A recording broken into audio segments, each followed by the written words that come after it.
Christmas is fast upon us, and today's update news video for World of Tanks console Modern Armour is going to be looking at everything you need to know in the lead up to Christmas, up until the 20th of December, and beyond that, all the way through to the new year. And we're going to have a look at what Wargaming have released as part of their news articles, and also, of course, the most recent update within World of Tanks console.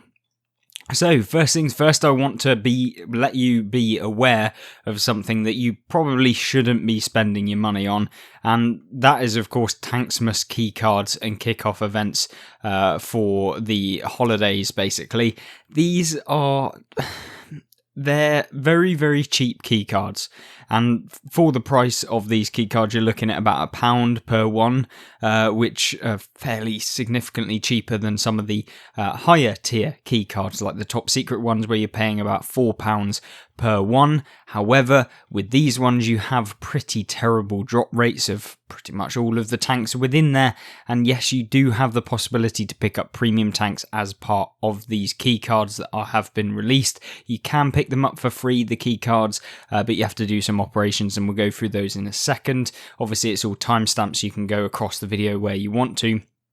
But the possible premium tanks are, of course, the Vengeance T25, the VK16801P, Centennial Chieftain, Atomic Centurion, HMH AMX M58, which is the light tank, the Motherland, the 50TP, the T26E5, and the Object 260, the Tier 10. So you can actually pick up a Tier 10 premium out of these. However, the drop rates for these are absolutely shocking. 1% chance of getting a premium tank within this, and so yeah, you're not going to be able to pick up a premium tank very easily, and when they're costing you between 79p to £1 to be able to pick up one of these, you're going to have to spend nearly £100 just to be able to get a chance at one of these. I'm not entirely sure about the price of them. I believe that they are about around in the range of 79p to £1 to be able to pick them up. Obviously, that varies depending on what country you're from, US, UK, wherever you are in the world. The value of these will be slightly different depending on the currency exchange, etc. That Wargaming are offering. Of course, within these you can pick up standard commanders, which are unique and novel. You have Father Christmas, essentially. You can get all of these different ones. They're not 3D commanders, so don't go thinking that you can pick these up and be able to see them at the end of the game. However cool that would actually be within the game, that's not going to be the case, and so yeah, I guess you'll just have to decide whether or not you want some premium commanders that are like this or not, and whether spending some money in the game is going to be worth it for you. Of course, if you want to be able to actually get a commander, you will get them guaranteed out of every single chance within the game. So you can pick up a standard commander, 100 gold and 500 free XP will give you a 69% chance, and of course it's going to be very, very common that you do get these commanders. They are pretty rare in terms of collecting all of them, because you'd have to open a hell of a lot of key cards, which I wouldn't recommend. But yeah, definitely don't be opening these if you want the premium tanks out of them. However, moving on with this kind of operations and the key cards, you will be able, as part of the 12 days of Tanksmas challenge, to pick up some key cards, and this runs all the way until the 4th of January from exactly right now, where you'll be able to essentially play and complete these 12 days of Tanksmas challenges. As you go through, they get better. The initial one giving you 20,000 silver, then you get premium consumables, then you get some emblems, inscriptions, vouchers, which you can put on your tank for free. Then you get more premium consumables, some free XP, camo, vouchers, and then on the 11th day you'll be able to pick up a Tanksmas keycard. And to be honest with you, the challenges are very, very easy. You know, destroy 5 or more vehicles while moving in any number of battles, so you just have to fire on the move. It's going to be really, really fun for some of you guys playing in some of the awful accuracy tanks. If you're playing a KV2, I really do fear for you, but Anyway, moving on, you then have the 12th day of Tanksmas, which gives you the best reward possible, the top secret keycard with a 10% chance of being able to pick up a premium out of this. So yeah, potentially you could get lucky and get a premium tank out of this operation. So yeah, make sure that you do go through all of the challenges. Of course, if you want to revisit any of these with the challenges in specific, you can just pause the video at any point as we're scrolling down to have a look at them. But other than that, let's move on into the naughty or nice random drops. And these are things that you can really take advantage of to boost up the amount of silver or potential silver that you'll be earning within World of Tanks Modern Armour. And that is the naughty or nice.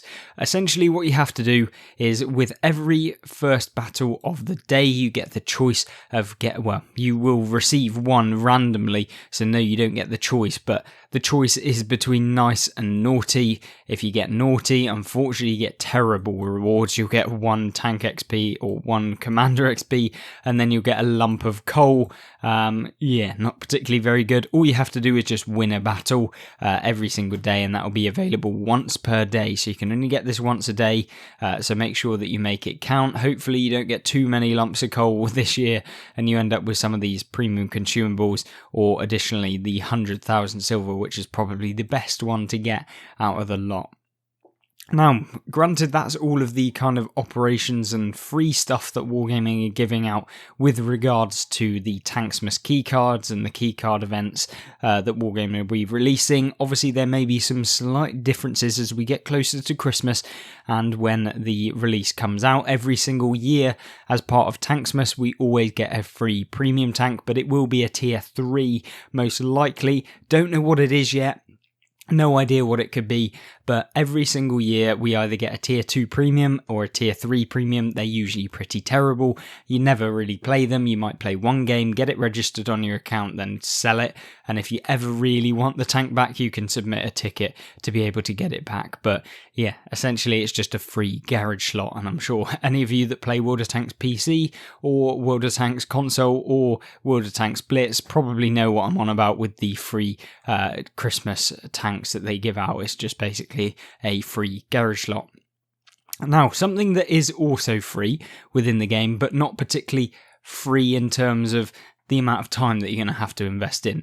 We, of course, have the new mercenary contract to be able to earn the tier 10 light tank, the Tusk. And this is, of course, the Sheridan on top of an AMX 13105.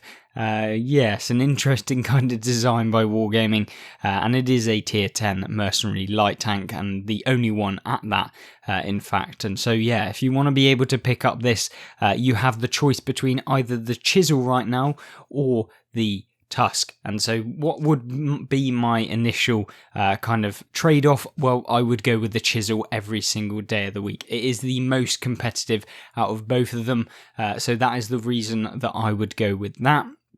The Tusk is a really, really fun one, however, so yes, you can use the high alpha damage of the Tusk. I believe it gets the 850 alpha damage that the Sheridan does. 910. So yes, you do get the 152mm, although it does have awful accuracy and aim time. So yeah, it is very much a derper. You have to just use the speed to be able to get around the opponents that you're going to be coming up against, derp them in the backside for 910, and then hightail it out of there, hoping that you don't take any shots in return.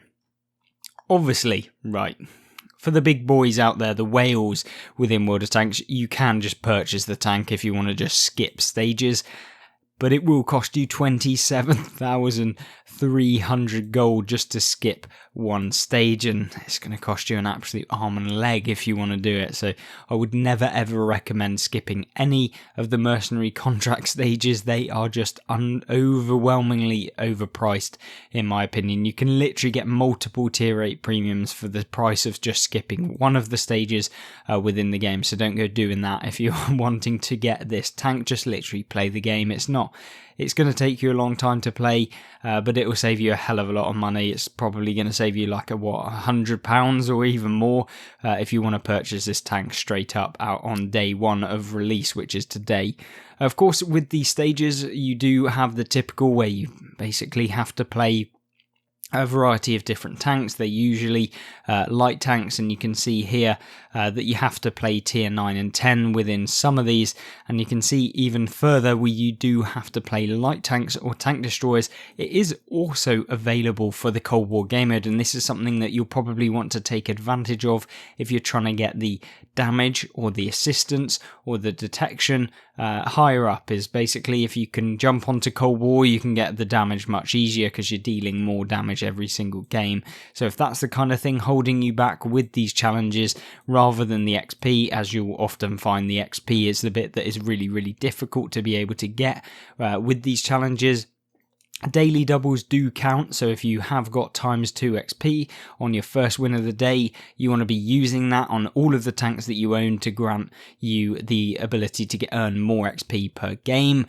You do have to note that sometimes they do have niches, so yeah, you may be able to get double XP, but if you're not playing a light tank or a tank destroyer for stage 6, you aren't going to be getting any XP towards the total, and you won't be getting any of the damage medals, so make sure that you are playing tanks that actually are relevant to the challenge stage itself, and they do vary. So usually as you go further on to like the higher stages, you do get a more of a variety of tanks that you can play. So as you go on, typically first one that you get, it will be a light tank specific, then it may move into light tank or medium tank to be able to get, you know, this one here, you can see 179,000.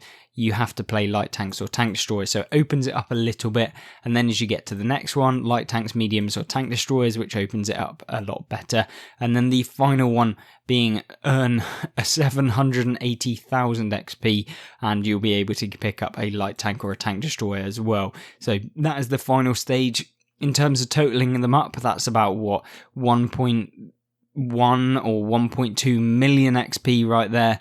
Then you've got 1.38, then you're looking at 1.45, 1.48, 1.5, 1.51 million XP roughly. Very rough approximation just off the top of my head. So 1.5 million XP to be able to get the tier 10 Tusk. Obviously that is significantly reduced if you are utilizing the double XP. Trust me, ×5 XP events which do happen along the stages of this will rapidly progress you, and that's the time you want to be spamming a lot of the games, as if we have a string theory or we have something like that that can really boost you through a lot of the XP requirements, which are often the hindrance within your games. So make sure that you're doing that. Of course, it's up to you which contract you pick, but my personal preference would be to go with the Chisel, get that one out of the way if you don't already own it, then go for the Tusk. However, remember, the machine is coming out in January, and you'll probably be wanting to swap off of either of these two to be able to get your hands on probably one of the most broken tier 10 heavy tanks within the game right now. So that is the mercenary contracts. We'll move on into what's happening this week. We have a few other things coming into the game. And of course, with the big update, we did get the British main battle tanks that you'll be able to now play within the game right now, where you can just log on and you have access to the Centurion line all the way up to the higher tier tanks in the line, which are of course the Chieftains, and as you get further on, the Challenger 2 being the top daddy of the Cold War game mode for the British heavy tanks, but it will set you back 10.1 million silver approximately, and so yeah, very expensive to be able to get there, but of course you do make a hell of a lot more silver on Cold War, so yeah, it's kind of a bit of a trade-off.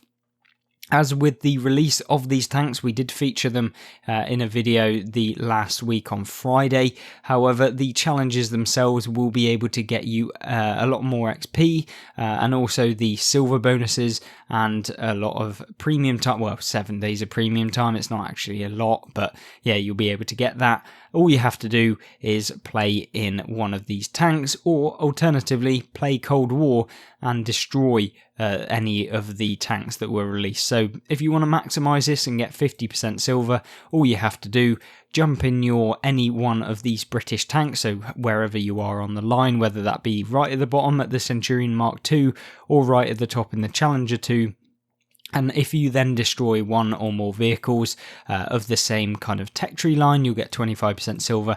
And if you manage to destroy 2 total tanks within the game, you get an extra 25% bonus, totaling 50%. And then if you combine that with premium account, premium time, and also if you're running credit boosters, you'll be able to really ramp up the amount of silver you're gaining per battle. So it is a good kind of chance for you to play Cold War this week. And of course, if you then destroy 125 vehicles, which are within the British heavy tank line, then yeah, you'll get an extra 1 million silver and 7 days of premium. It will be available all for until the 4th of January, so you've got, 3 weeks to be able to complete this, which is nice. And yeah, I'm sure many of you will be looking to getting that 1 million silver at the end of this, and it really won't take you that long. And then, yes, you will be able to buy Trinity Skin Bundle for 7,650 gold. Would I recommend it for a couple of skins and cosmetics? It's completely up to you. I wouldn't personally spend that much gold on 3 skins, only a 15% saving. If they were 50% and maybe 5,000 gold, it would be more negotiable, but in my opinion, 7,700 is just not a good price for some cosmetic skins within the game. But it is entirely up to you, and considering no one's probably played any of these properly, you may not even know if you like the tank, so don't go purchasing it straight away without thinking about whether or not you are going to enjoy the tanks themselves. And now, granted, that is the new British main battle tanks, we also have some extra events going on, which is the weekly sales, so you'll be able to see what Wargaming are offering. And there's a real big letdown these last couple of weeks with the sales that Wargaming are ramping up within the game. I don't know whether they are now going to be looking to really remove the good bundles and good sales that Wargaming used to do within the game as a kind of sales tactic to make bundles more expensive once again. I don't know what Wargaming are doing, or maybe they're just ramping it up for Christmas and they're going to release a massive sale of loads of tanks and premiums. I don't know. We're going to have to wait and see. But essentially, the first bundle is Underrated Duo, which is just 2 tier 3s for 1,300 that you will never really recommend to get. Pointless in my opinion. Then we have the Armoured Brawlers, 3,850 gold. You get one absolute monstrosity in the Absolution heavy tank, and then an awful tank in the Excelsior. Yeah, I don't think that these are worth it, in my opinion, for the Armoured Brawlers, and at only 50% saving. Yeah, it's really not something I would be doing with my gold. And then the third one, Mayhem Scouts. Yet again, it's a case of let's put in one decent one, whack it with an awful premium in the Falcon T92 light tank that's just not competitive whatsoever. Yes, I'm sure many of you will be able to have good games in it, but just because you have a good game in it doesn't mean the tank is good, because it really isn't comparatively to some of the other tier 8 light tanks within the game. But the Lycan T71, the broken of the bunch, but 6,400 gold for it, you could probably purchase the tank on its own for cheaper than that. So yeah, just take that into account, whether or not you actually want them before you spend your money within the game. Yeah, definitely something to keep an eye out. Of course, if you then want to save yourself some silver over the long run, you could pay 975 gold to be able to get some enhanced consumables pack, or premium consumables, as some of you like to call it. Then yeah, you can pay that, but I don't know, just play a couple of games in Cold War and you'll probably make enough to buy 20 of these. So 3 games will save you 975 gold. Divide that by 3, 300 gold per game. Yeah, you're not going to earn that anywhere else within the game. So yeah, don't purchase things like this. I just don't think it's worth it unless you really, really are just wanting silver. But even then, yeah, it's not really worth it. Other than that, super savings this week, we have the Captured King Tiger at a 50% discount. Not particularly a great one. It's very expensive in terms of the price of the tank base value, so it's like 15,000 gold, I believe, to be able to get it. So you're still paying 7,500 for basically a tech tree tank that is slightly different. Yeah, and not one I would pay for, especially when you just have the standard King Tiger and the tech tree in the Tiger 2, which I would probably rather play anyway. Then we have the Tier 8 AMX CDA 105, the Tank Destroyer, a really good one, actually really underrated within World of Tanks console. Probably more so of a bundle I would go with, and probably the best one this week, although that isn't saying very much. Yeah, something you might want to do. I think for the rest of it, we just still have the December challenge going on for the HMH AMX M4 MLE that you can continue doing until the 4th of January, so make sure you get your points in, although that's going to take you a year to be able to do, because it is just so long, that event, to be able to get like 400 points. That's way more than the FE4201 Chieftain. Yeah, not something that you'll probably want to do. And then of course we have the standard stuff for the daily play long haul and the community streams that we have every single week. But other than that, that is literally all of the information for this week and the lead up to Christmas. As soon as we get more information, we'll be hot on it and releasing another video for the update news for World of Tanks console. So stay tuned, subscribe, and also check out the previous update news videos to stay informed and get some kind of reference point as to what this video is all about. And of course, if you want to learn some more about World of Tanks in terms of the gameplay and the mechanics, then you can check out the other videos on screen right now. Other than that, I hope you have a fantastic rest of your day. And if you don't watch any more videos before Christmas, I hope you have a fantastic Christmas. And I hope you'll join me back at some point later on. Goodbye.